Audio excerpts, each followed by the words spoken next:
M87 star appeared as a 42 micro-arcsecond ring in 2019, but the black hole at its center could emit no light from inside its event horizon. So, what did the Event Horizon Telescope actually measure, and how did those measurements become the black hole images? The contradiction is real only if the image is treated like an ordinary photograph. It is not. It is a radio map of glowing material close to a black hole. The dark center is not a surface. It is a region where much less radio light reaches Earth. An event horizon is a one-way boundary. Once light crosses inward, it cannot return to the outside universe. The light in the image therefore comes from outside that boundary.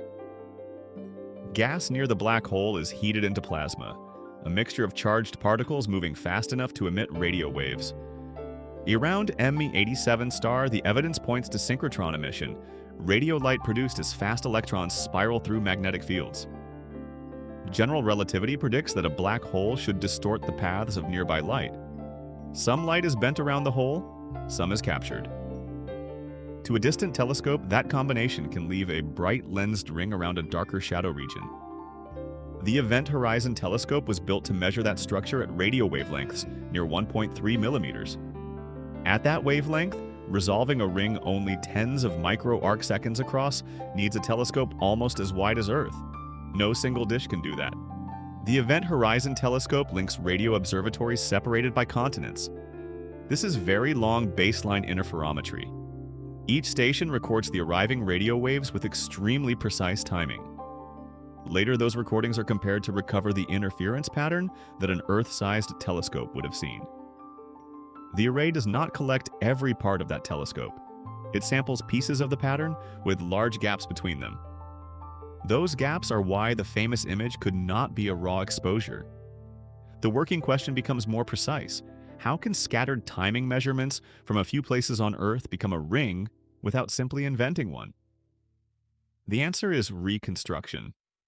The measured data constrain which brightness patterns are possible on the sky.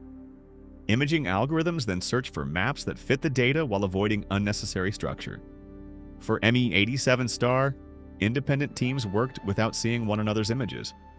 Different methods, including clean and regularized maximum likelihood imaging, recovered the same basic feature: an asymmetric ring surrounding a central brightness depression.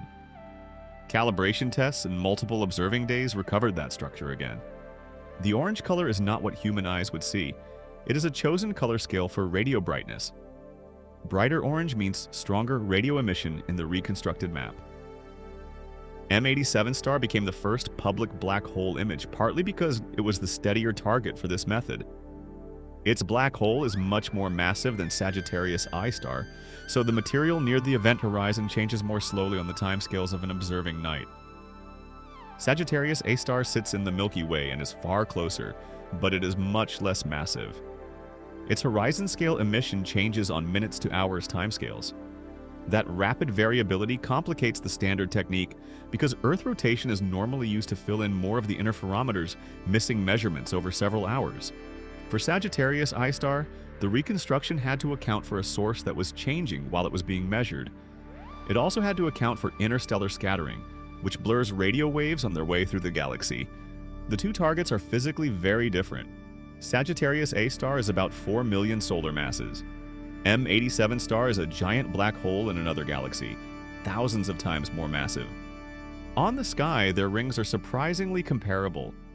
M87 star was reconstructed as a ring about 42 micro-arcseconds across, with a central depression roughly 10 times dimmer than the ring. Sagittarius A star was reconstructed as a thicker variable ring, about 51.8 micro-arcseconds across, also with a dim interior.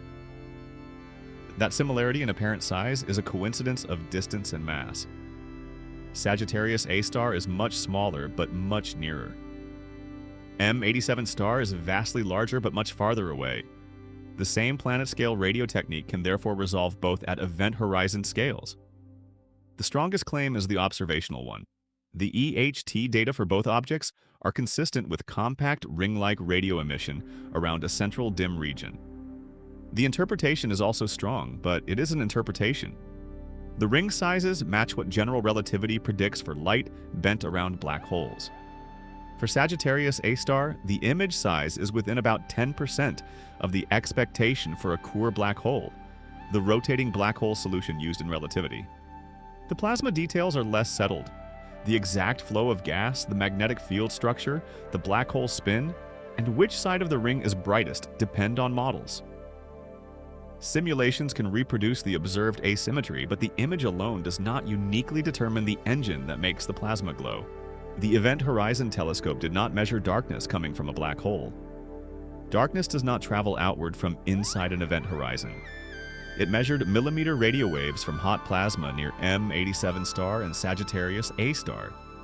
By combining synchronized observatories across Earth, calibrating the data, and testing independent reconstructions, it turned sparse interference measurements into maps of radio brightness.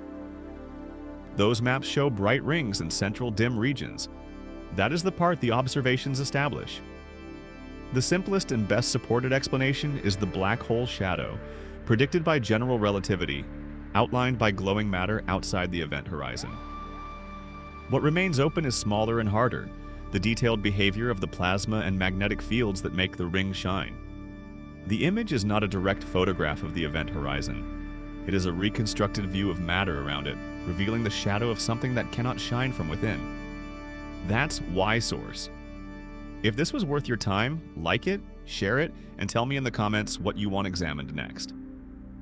If you would like to support this work, the Patreon link is in the description.